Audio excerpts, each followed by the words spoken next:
برگے خزاں قسط نمبر 6۔ رونے کی آواز نسوانی تھی۔ سرمئی شام کو پرہول سناٹا، اس پر ویران اور اجاڑ بستی میں بیان کرنے کی یہ آواز اچھے خاصے انسان کو اعصاب گزیدہ کر دینے کے لیے کافی تھی، مگر سارنگ نے اللہ کا نام لے کر اپنا دل مضبوط کیا اور اس رونے اور کبھی سسکنے کی آواز پر کام دھرتے ہوئے اس کی سمت کا تعین کرنے لگا۔ یہ آواز اس کی داہنی جانب ایک سال خوردہ سی جھونپڑی سے آ رہی تھی۔ وہ فوراً اس کی طرف بڑھا۔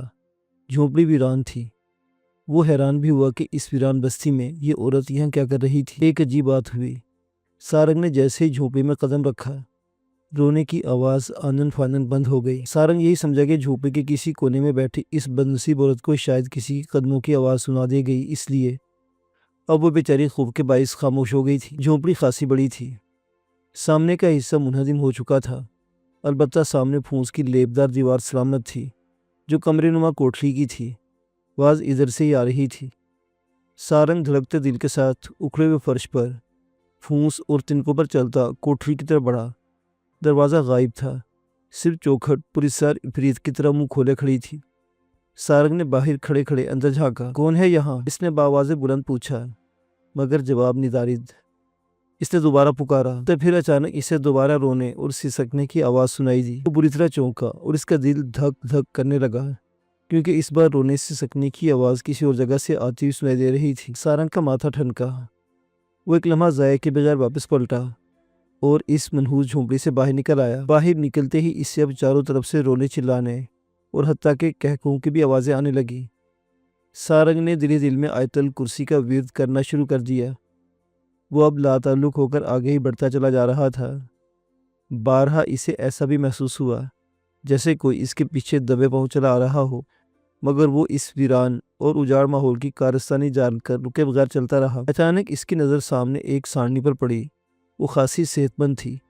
اسے دیکھ کر سارنگ کی آنکھیں چمک اٹھی۔ وہ فوراً اس کی طرف بڑھا، پھر ٹھٹک کر رک گیا۔ سارنی کے بالکل قریب ایک بے سود وجود پڑا تھا۔ سارنگ قریب آیا۔ سارنی سوگوار سے نظروں سے سارنگ کی طرف دیکھنے لگی۔ سارنگ زمین پر پڑے بے سود انسانی وجود کو تکنے لگا۔ مکھیوں اور دیگر کیڑے مکوڑوں کے جھرمٹ سے سارنگ کو اندازہ لگانے میں دیر نہ لگی کہ بے سود وجود لاش میں تبدیل ہو چکا تھا۔ سارنگ کے پاس وقت نہ تھا۔ وہ جان گیا تھا کہ یہ سارنی سوار تھا اور اس کی لاش کو دفنا ہی نہیں سکتا تھا۔ سارنگ نے جلدی سے سارنی کی پشت کو تھپ تھپایا اور اس پر سوار ہو گیا۔ سارنگ نے اسے اشارے دیے، مگر وہ اپنی جگہ سے ٹس سے مس نہ ہوئی۔ وہ چند لمحے سوچ کر اس کی گردن پہ پیار سے ہاتھ پھیرنے لگا، پھر مخصوص انداز میں اسے لٹکارنے لگا۔ سارنی نے ناک سے عجیب سی آں کی آواز نکالی اور پھر سارنگ کے اشارے پر چلنے لگی۔ سارنگ خوشی سے کھل اٹھا۔ وہ اب جلد سے جلد اس منحوس بستی سے بآسانی نکل سکتا تھا۔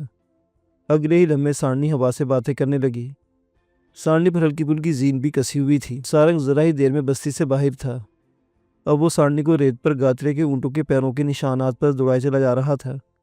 سارنگ نے اللہ کا شکر ادا کیا تھا کہ مولا کریم نے اس کی سن لی تھی اور اس کے سفر کا وسیلہ اس تیز رفتار سارنی کی صورت میں عطا کر دیا تھا۔ اب سارنگ کے دل میں امید پیدا ہو چلی تھی کہ وہ بہت جلد اس مکار اور فریبی گاترے تک جا پہنچے گا۔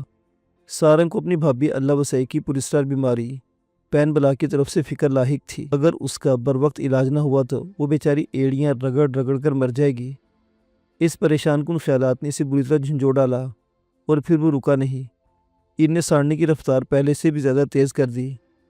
وہ دل میں خدا سے یہ دعائیں بھی کرتا چلا جا رہا تھا کہ کوئی صحرائی طوفان نہ امٹ پڑے، ورنہ گاترے کے اونٹوں کے پیروں کے نشانات معدوم ہو سکتے تھے، اور سارنگ جانتا تھا پھر وہ ساری زندگی گاترے کو تلاش نہیں کر سکتا تھا۔ اس لیے وہ بغیر رکے سارنی کو دوڑائے چلا جا رہا تھا، حتیٰ کہ رات ہو گئی۔ پورے صحرا میں خون طلسماتی چاندنی پھیل گئی، مگر سارنگ بالکل نہیں رکا۔ جب رات اپنے آخری پہر میں داخل ہوئی تو سارنگ کو کھجور کے درختوں کا ایک نخلستانی سلسلہ نظر آیا۔ وہ خوشی سے پھول گیا۔ اس کی بھوک کا مسئلہ حل ہو گیا تھا۔ اسے امید تھی کہ ادھر ہی سے کافی پانی کا بارانی تالاب بھی نظر آ جائے گا، اور ایسا ہی ہوا۔ وہ جیسے ہی ذرا قریب پہنچا، اسے چند جھک جھکے کھجوروں کے پیڑوں کے دامن میں ایک تالاب سا دکھائی دے گیا، جس کی شفاف سطح پر کھجوروں کے جھنڈ کے درمیان سے روشن روشن چاند کا دمکتا مکھڑا بڑا ہی دلکش منظر پیش کر رہا تھا۔ سارنگ نے فوراً سارنی کو روکا اور جلدی سے اتر کر سینے کے بل کنارے پر لیٹتے ہوئے اس نے اپنا گرد آلود چہرہ तालाब में डुबो दिया। पानी की बरूदा चेहरे से टकराते ही इसे अपने रीख्ता वजूद में ठंडक और सुकून का एहसास हुआ। फिर इसने जी भरकर पानी पिया। फिर एक खजूर के निस्बतन कम बुलंद दरख्त पर अपनी अजरक का काम बनाकर उस पर चढ़ गया और एक ताज़ा खजूरों का गुच्छा उतार लाया। खुद भी खाने लगा और सारनी को भी ये खजूर खिलाए। फिर सारंग ने थोड़ी देर आराम करने का सोचा। गात्रे के ऊंट के निशानात इस तालाब के करीब से गुजरकर आगे दूर तक चले गए थे। सारंग ने दिल ही दिल में अंदाज़ा लगा लिया था कि गात्रिया यहाँ इस तालाब के किनारे कुछ देर सस्ताने के बाद आगे बढ़ गया था। सारंग ने यूं ही तालाब के किनारे खड़े खड़े दूर नजरें दौड़ाई तो इसे कुछ कुछ आबादी के आसार दिखाई दिए। ये कोई नफलिस्तानी गोट था। सारंग ने महसूस किया कि वो अपने सरजमीन से काफ़ी दूर सरहदी इलाके की तरफ निकल आया था। ताहम इसने अल्लाह का शुक्र अदा किया कि वो दुरुस्त मंजिल की तरफ गामजन था। अब इसे इस बात की पूरी उम्मीद थी कि वो बहुत जल्द इस मनहूस गात्रिया को जा लेगा। यहाँ खुश्क साली और कहत का इफरीत अभी नहीं पहुंचा था। सारंग वहीं तालाब के मुख्तसिर से रेतले किनारे पर लेट गया। थका वो तो था ही, लेटते ही इसकी आंख लग गई। जाने कितनी देर तक वो सोता रहा कि अचानक इसकी आंख खुली और वो बुरी तरह चौंक पड़ा। फौजिया, भाई ये क्या मामला है आखिर? मुंशी खैरबख्श को चलता करने के बाद डॉक्टर जवाद ने इससे पूछा। मरीज़ा की हालत अगर इतनी ही नाजुक थी तो इसे लोग अपनी गाड़ी में बिठाकर शहर ले जा सकते थे और इसका नमरूद बच्चा भी दिखाई नहीं दे रहा। क्या वो मर गया? डॉक्टर जवाद ने अपनी उफ्तादे तबा से मजबूर होकर कई एक सवाल कर डाले। डॉक्टर फौजिया के चेहरे पर गहरी खामोशी खंडाई थी। दर हकीकत वो डॉक्टर जवाद को न सिर्फ सारी सूरत हाल मुफस्सल अंदाज में सुनाना चाहती थी, बल्कि वो सुधूरा से मुतल्लिक इससे आइंदा के लाहे अमल के बारे में भी पूछना चाहती थी। इससे फिर डॉक्टर जवाद को हौली हौली सब कुछ गोशगुजार कर दिया और सुधूरा से मुतल्लिक ये सारी कथा सुनने के बाद डॉक्टर जवाद खासी देर तक हक्का बक्का सा रह गया। फिर एक तवील सांस भरते बोला, फौजिया, मैं जानता हूँ तुम अपनी फितरत के हाथों मजबूर हो और मैं तुम्हारी आंखों में सुधूरा की हमदर्दी और इसकी मदद करने के भरपूर अज़्म की परछाई महसूस कर रहा हूँ। लेकिन फौजिया, अक्सर ऐसा होता है कि जज्बा इंसानियत से मगलूब होकर पराई आग में कूदने का इंजाम कुछ ठीक नहीं होता। इससे अपना नशेमन भी खाकस्तर होने लगता है। जहाँ दाद जैसे वडेरे ज़ादे की खसलत बड़ी ख़तरनाक होती है। ये लोग मामूली बात को भी अना का मसला बना ले तो फिर पीछा नहीं छोड़ते सारी ज़िंदगी। डॉक्टर जवाद ने मुतहम्मिल और मध्यम से लहजे में डॉक्टर फौजिया को समझाने की कोशिश की। डॉक्टर फौजिया जैसे पहले ही इसे इस बात की मुंतज़िर थी, लिहाजा फ़ौरन बोली, जवाद, आखिर इंसानियत भी कोई शय होती है। तुम्हारा क्या ख्याल है, अगर एक कमज़ोर और मजबूर इंसान मुसीबत में गिरफ्तार हो और हमसे मदद का ख्वाहां हो और उसकी मदद करना हमारे बस में भी हो, तो क्या इससे मुंह मोड़ लेना चाहिए? इसकी क्या मदद कर सकती हो? वो एक वडेरे ज़ादे की महबूबा है, वो इस पर बुरी तरह फीफता है। उल्टा तुमने जहादात से झूठ भी बोल दिया कि तुमने इसके कहने के मुताबिक सुधूरा को मुसीबत से निजात दिला दी है। मैं तो भी सोच सोच कर परेशान हो रहा हूँ कि कल कला अगर ये बात इस वडेरे ज़ादे के सामने आश्कार हो गई, जिसका मुझे पूरा यकीन है कि होगी, तो फिर क्या होगा? सुधूरा का तो जो हशर होगा सो होगा। ज़्यादा तुम्हारे पीछे हाथ धोकर पड़ जाएगा। डॉक्टर जवाद के लहजे में तशवीश और चेहरे पर लहजा ब लहजा परेशानी ओद करती चली आ रही थी। क्या तुम मुझे इस तरह बेहौसला करना चाहते हो जवाद? डॉक्टर फौजी ने संजीदगी से कहा।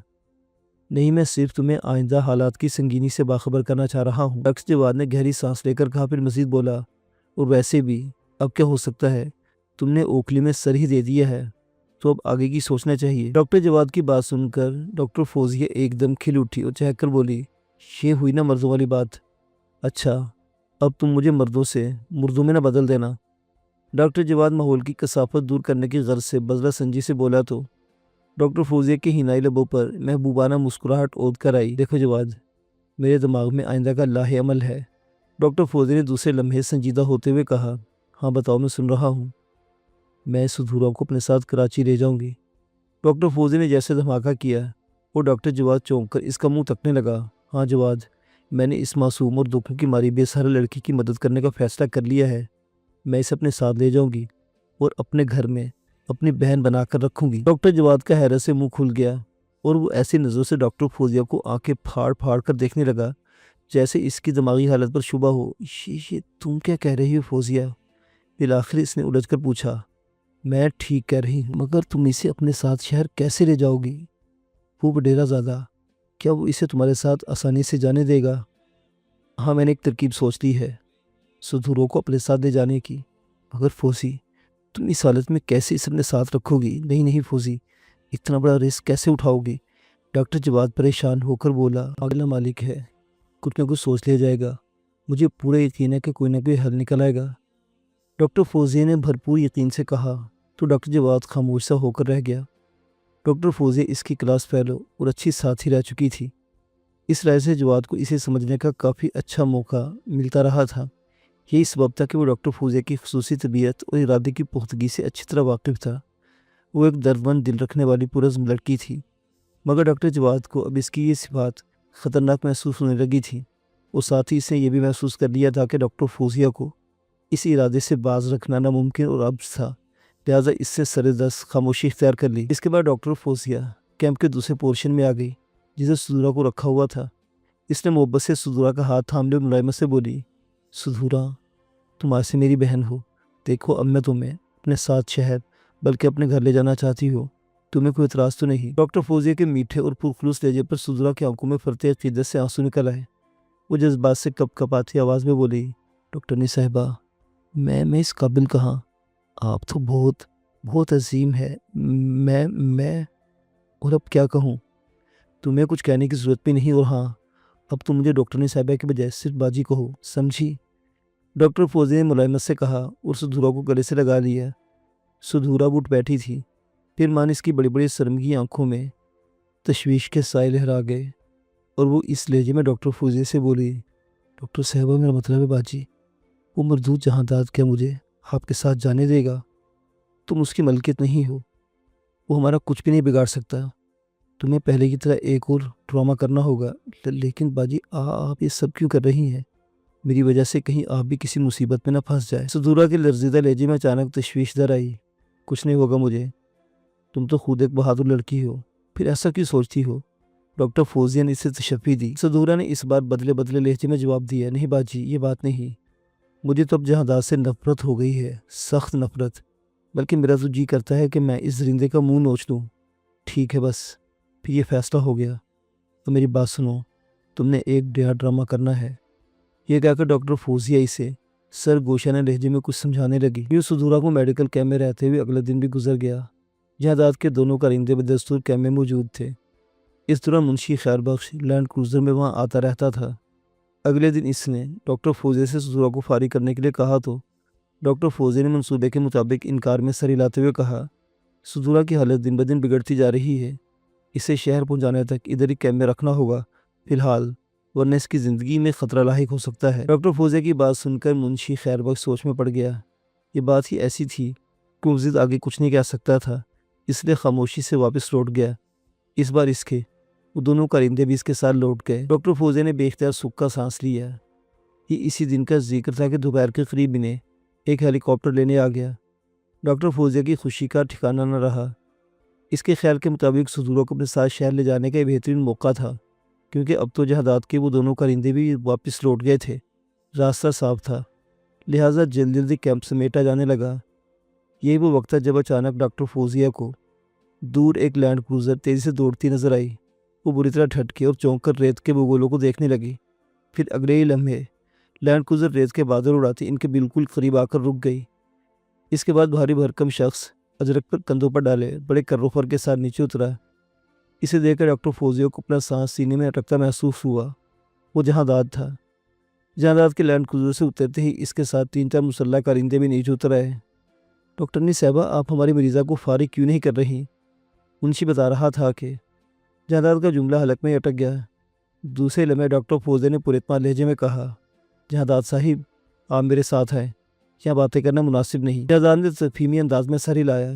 اسے اچانک اپنی غلطی کا احساس ہوا تھا۔ دیکھیے جہانداد صاحب، یہ معاملہ ایسا نہ تھا کہ باہر سب کے سامنے گفتگو کی جا سکتی۔ ڈاکٹر فوزیہ سے کیمپ کے اندرونی گوشے میں لے جا کر چلاکی سے کہا۔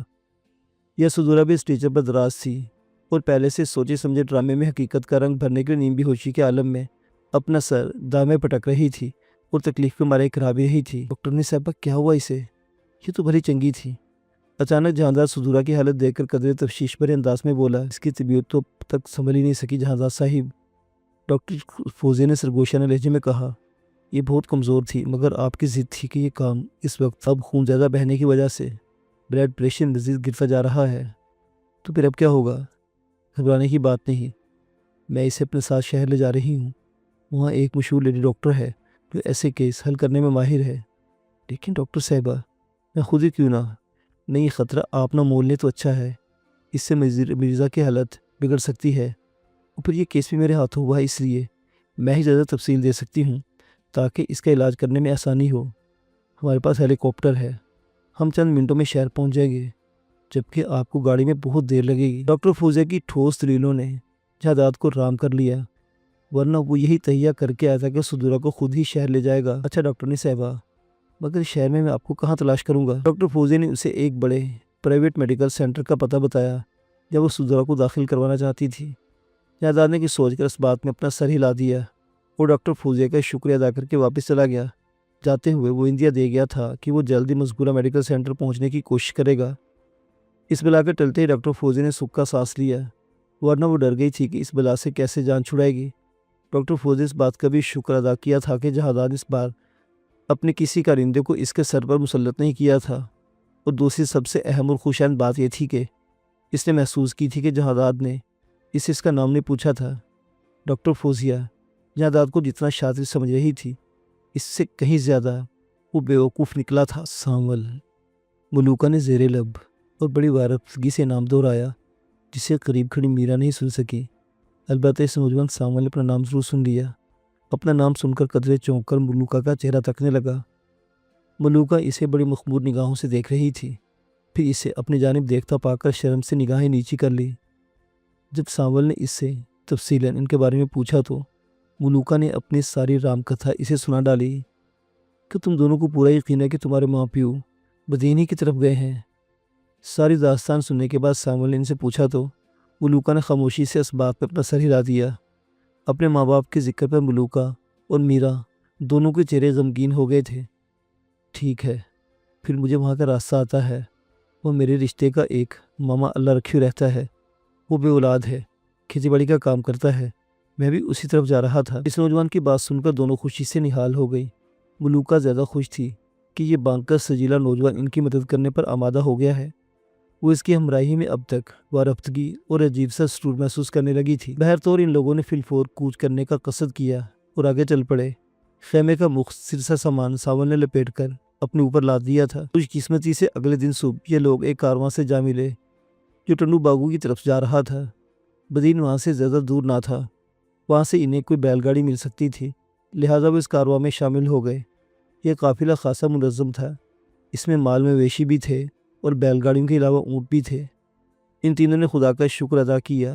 کارواں چلتا رہا اور دو روز بعد یہ لوگ ٹنڈو باغو پہنچ گئے، اور پھر یہاں سے انہیں ایک لاری مل گئی۔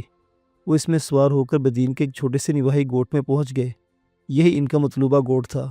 یہاں پہنچ کر سانول کو آسانی سے اپنے ماما اللہ رکھیو کے گھر کا پتہ مل گیا۔ یہ پتہ ایک چھپر ہوٹل میں چائے پیتے ایک شخص سے ملا۔ یہ شخص اس گوٹ کا دھوبی تھا۔ تھوڑی دیر میں یہ تینوں اس شخص کے ساتھ ایک گاری مٹی والے چھوٹے سے گھر کے دروازے پر پہنچ کر رک گئے۔ لو بابا، یہی اللہ رکھیو کا گھر ہے، میں چلتا ہوں، اس بھلے مانس آدمی نے سانول سے کہا۔ سانول ازراہ تشکر بولا، سائیں تیری وڈی مہربانی۔ ارے بابا مہربانی کیسی، اچھا چلتا ہوں، یہ کہہ کر بھلا مانس شخص چلا گیا۔ سانول نے پردے کے طور پر مستعمل جھولتی بوسیدہ سے رلی کے ٹاٹ کو ہٹا کر دروازے پر دستک دی۔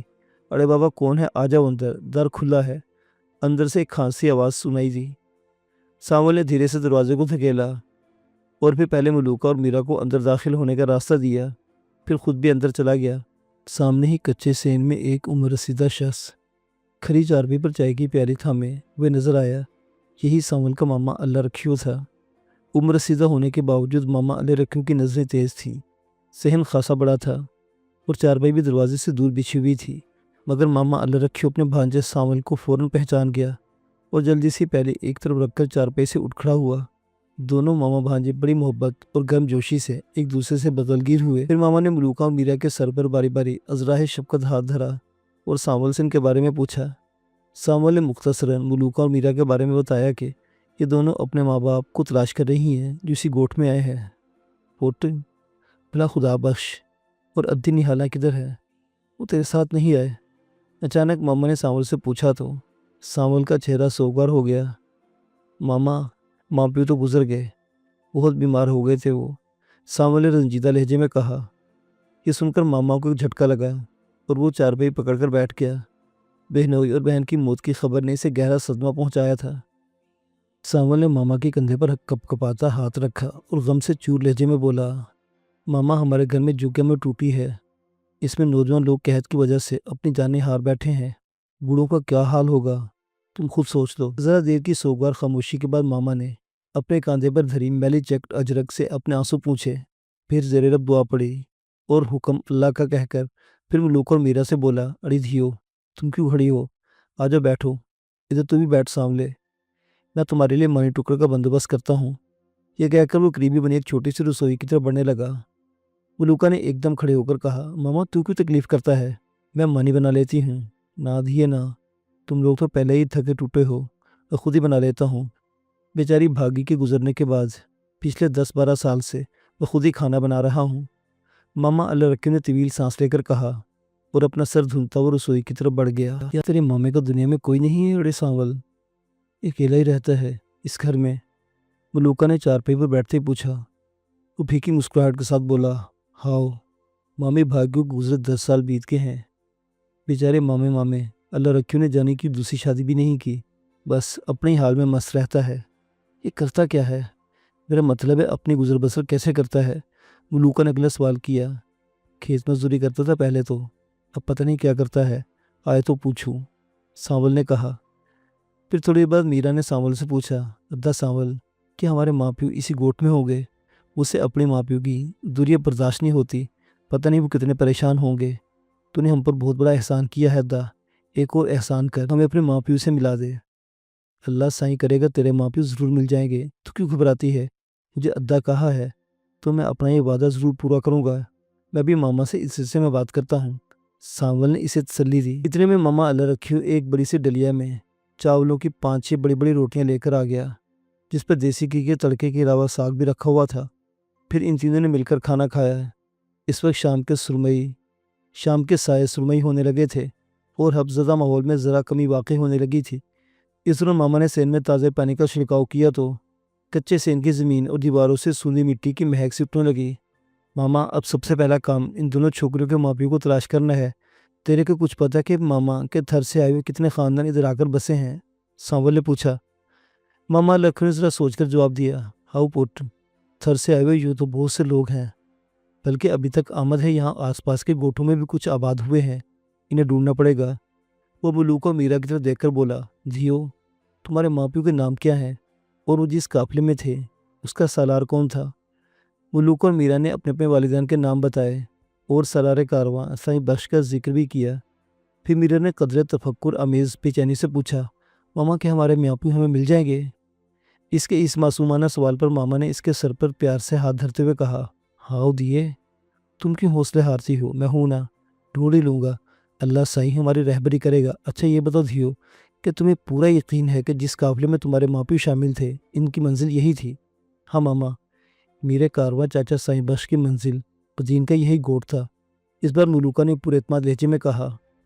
मामा अल्लाह रखी पूरे यकीन से बोला, अगर ये बात है तो तुम बिल्कुल बेफिक्र हो जाओ, सुबह उठकर सबसे पहला काम यही करूँगा। तेरी बड़ी मेहरबानी चाचा। अड़ी धियो, मेहरबानी कैसी? अपनी मिठड़ी धियों के काम आना कोई मेहरबानी थोड़ा ही होती है, ये तो मेरा फ़र्ज़ है। मम्मा अल्लाह रखियो ने शफ़क़त अमेज़ मोहब्बत से कहा। फिर बोला, अच्छा तुम दोनों आराम से सो जाओ, आओ तुम दोनों को अंदर ले चलो। ये कहकर मामा अल्लाह रखियो इन दोनों को पास बने 2 कोठरीनुमा कमरों में से एक में ले आया। यहाँ सिर्फ एक रली बिछी चारपाई पड़ी थी। मीरा और मलूका चारपाई पर लेट गईं। लेटने से पहले उन्होंने मामा की हदायत के मुताबिक अपनी कोठरी के दरवाजे के अंदर से कुंडी लगा ली। सारंग के इस तरह चौंक कर उठने की वजह यह थी कि किसी जानवर की थूथनी इसके चेहरे को सहला रही थी। सारंग घबराकर यकदम बिदक कर उठ बैठा, तब वो जानवर भी उछलकर वहाँ से भाग उठा। सारंग ने बगौरे से देखा, वो एक सहराई लोमड़ी थी। इसका रंग सफेदी माइल भूरा था। वो सारंग से ज़रा दूर खड़ी होकर अपनी मोटी मोटी आंखों से इसे देख रही थी। सारंग से शिकारा तो वो फौरन भाग उठी। दूर मशरिक में पो फटने लगी थी। इर्द गिर्द का माहौल हुनूस नीम तारीख था। शफाफ आसमान पर टिका चांद अब फीका पड़ने लगा था। कहीं कोई सितारा किसी मायूस दिल में उम्मीद की मुहूम सी जोत की तरह टिमटिमा रहा था। सारंग ने मुतलाशी नज़रों से इधर देखा तो धक से रह गया। इसे सारणी कहीं भी नजर न आई। वो परेशान सा हुआ, मगर फिर दूसरे लम्हे से खुद को हौसला दिया और करीबी तालाब से मुँह हाथ धोकर थोड़ा पानी पिया। पानी दानिस्ता थोड़ा पिया था, शायद किसी बीमारी के खौफ से। बहर तौर और फिर रुका नहीं और जिस समत इसे नखलिस्तानी आबादी के आसार नजर आए थे उस तरफ बढ़ गया। सारंग के दिलो दिमाग में अब बार बार अपने भाभी अल्लाह बसाई, इसके नन्हे मासूम बच्चे मनठार और 9 साला फरीदू का चेहरा गर्दिश कर रहा था और इन्हें याद करके इससे अपने सीने में दम घुटता महसूस होने लगा था। एक बार इसे वसवसों ने घेर लिया था और वो इस मनहूस गातरे के खून का प्यासा होने लगा था। चलते चलते वो बार बार अपने दोनों हाथों की मुट्ठियां गजबनाक अंदाज में भींचे जा रहा था, जैसे वो गातरिया की गर्दन को दबा रहा हो। गम गुस्से की वजह से इस कैफियत में इसके कदमों की रफ्तार भी तेज से तेज तर होने लगी थी। सारंग ने आसपास फैली हुई गैर मामूली हरियाली से अंदाजा लगा दिया था कि वो असल थर की धरती से काफ़ी बल्कि बहुत दूर निकल आया था। इतना तो इसने भी अपने बड़ों से सुन रखा था कि पड़ोसी मुल्क भारत की एक और सहराई धरती इनकी सरजमीन की हदूद से मिलती थी, जिसे राजस्थान कहा जाता था। तो क्या वो भारत की सरहद के बिल्कुल करीब पहुंच चुका था? इसने खासियत मुतफक्किर अंदाज में सोचा कि इस मनहूस गातरे का ताल्लुक इस मुल्क की धरती से था। इसका जहन एक बार फिर जहरीले और तशवीशनाक वसवसों की आमादगाह बनने लगा, मगर इसके चलते रहने की रफ्तार में कमी नहीं आई थी। वो बदस्तूर इस तरह पुरअज़्म अंदाज में आगे बढ़ा चला जा रहा था। आबादी के करीब पहुंचकर इसे कुछ लोग नजर आए। ये लोग भी इसकी तरह गुर्बत और फलाकत के मारे हुए थे, लेकिन यहाँ कहत साली का देव अभी नहीं पहुंचा था। यहाँ से एक बूढ़ा शख्स मिला। इसने अपनी कमज़ोर कमर पर सूखी टहनियों को बहुत बड़ा गट्ठड़ उठा रखा था और इसे चलने में तकलीफ हो रही थी। सारंग ने अज़राए हमदर्दी से इससे वो गट्ठड़ ले लिया और नम लहजे में कहा, चाचा मैं ये पहुंचा देता हूँ, किधर है तेरा घर? इस बूढ़े के झुर्रियों भरे चेहरे पर तशक्कुर की बजाय एक लम्हे को अजीब से तासुरात उभरे और वो बगौर इसका चेहरा घूरने लगा। सारंग शर्मिंदा सा होने लगा। वो समझा शायद इस बूढ़े को इसकी ये हमदर्दाना हरकत बुरी लगी है, मगर फिर दूसरे लम्हे बूढ़ा अजीब सी मुस्कुराहट के साथ बोला, तेरी मेहरबानी, क्या मुसाफिर हो? कहाँ से आए हो? सारंग ने कदरे इत्मीनान की सांस ली, फिर इस बात में सर हिलाते बोला, हाँ चाचा, मुसाफिर ही हूँ, बल्कि हालात का मारा हुआ भी हूँ। मेरे कुछ अजीज़ खो गए हैं, इन्हें तलाश करता यहाँ तक पहुँचा हूँ, शायद तुम कुछ मेरी मदद कर दो। सारंग ने फ़ौरन अपना मुद्दा भी बयान कर दिया। इसने देखा वो बूढ़ा इसकी बात सुनकर एक लम्हे को ठटका था, फिर अचानक अपना सर हिलाते बोला, अच्छा अच्छा, आजा मेरे साथ, बड़ी में बैठकर आराम से बातें करते हैं। ये कहकर वो आगे बढ़ गया और सारंग इसके पीछे हो लिया। सारंग ने इस बूढ़े में एक अजीब सी बात महसूस की कि इसका लबो लहजा इस धरती के लोगों से मैल नहीं खाता। फिर अचानक सारंग को गातरे का भी अंदाजे गुफ्तगू याद आने लगा। कमोबेश इन दोनों का लहजा मिलता जुलता था।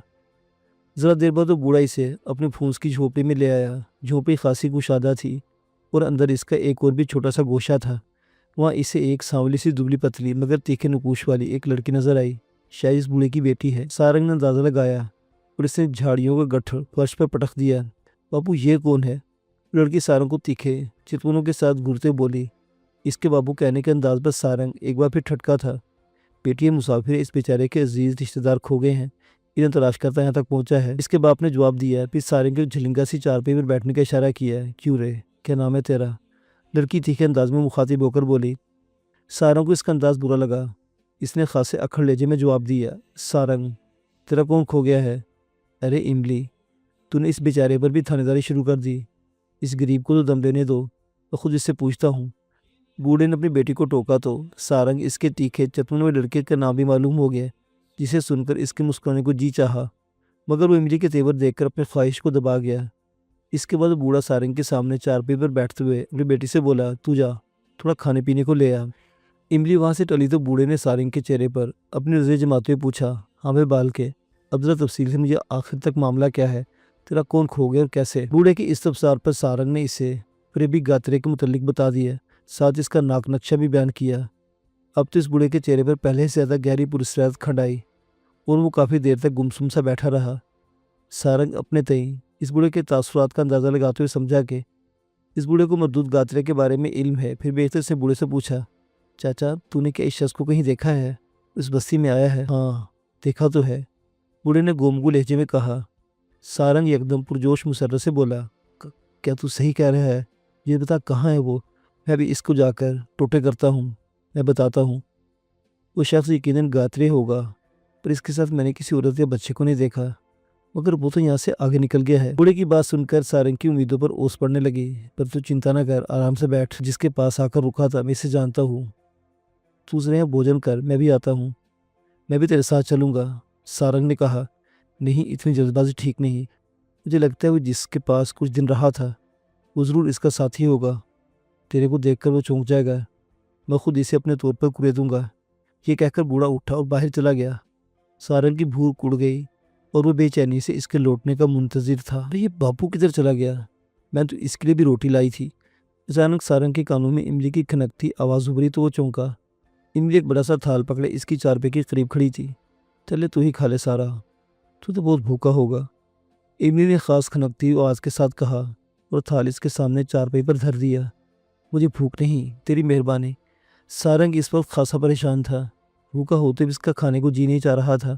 अचानक इसे एहसास हुआ कि इमली खड़ी से खामोशी से तके जा रही है। सारंग ने अचानक सर उठाकर इसके चेहरे पर देखा। इमली के मृदु चेहरे पर गहरे तासुरात खंडते हुए बोली, अरे नखरे काहे को दिखाता है? इतनी मोहब्बत से तेरी रोटी बनाकर लाई हूँ, खालिस खुशबू का सालन है, खा तो सही। इसका लहजा भी इसके नाम की तरह तोश था। सारंग फिर इनकार न कर सका और जल्दी से रोटी खाने में मसरूफ़ हो गया। जवार की रोटी और खुम्बियों में सारंग को बड़ी लज्जत महसूस हुई थी। मैंने तेरी बातें सुन ली थी, बड़ा प्रेम करता है तू अपनी भाभी अल्लाह वसाई से, इमली ने मैनीखेज मुस्कुराहट के साथ कहा और सारंग के सामने ही चारपाई पर बैठ गई। जाने क्यों सारंग को इस लड़की का बेबाक और निडरपन खुलने लगा। कोई और मौका होता तो वो इस खट्टी मीठी छोकरी की बातों से लुत्फ ज़रूर उठाता, मगर वो इस पर खुद परेशान था। इसलिए इस लड़की की बातें अच्छी नहीं लग रही थी और वैसे भी इसके तसव्वुर जाना में मीरा बसी हुई थी, लिहाजा वो जवाबन खामोश रहा। ऐसे तो है बड़ा सोहना, अपने नाम की तरह सुरीला सारंग। हाय, नाम लेते ही दिल में एक तारा सा बजने लगता है। इमली की बेबाकी ने इस बार सारंग को तरफ मुतवज्जो करने पर मजबूर कर दिया और पहली बार सारंग ने अगला निवाला तोड़े बगैर सर उठाकर इसके सामने चेहरे का जायज़ा लिया। इसका चेहरा किताबी था, नाक सितवा और आंखें खिंची हुई कमान। इसने रंगदार घाघरा और जर चोली पहन रखी थी। नाक पर चांदी का अबलक भी झूल रहा था। इसी तरह चांदी ही का एक बड़ा सा कंठा इसकी सुराईदार गर्दन पर भी मौजूद था। नागन की तरह बल खाती हुई झिलमिलाते परांदे वाली चोटी इसकी कमर पर रेंगती महसूस हो रही थी। ऐसे काहे को देख रहे हो? वो सारंग की आंखों को घूरते पाकर एकदम शर्माकर बोली तो सारंग अपना सर झटक कर खाने में मशगूल हो गया। मुअज़्ज़िज़ सामीन हज़रात, दास्तान अभी जारी है।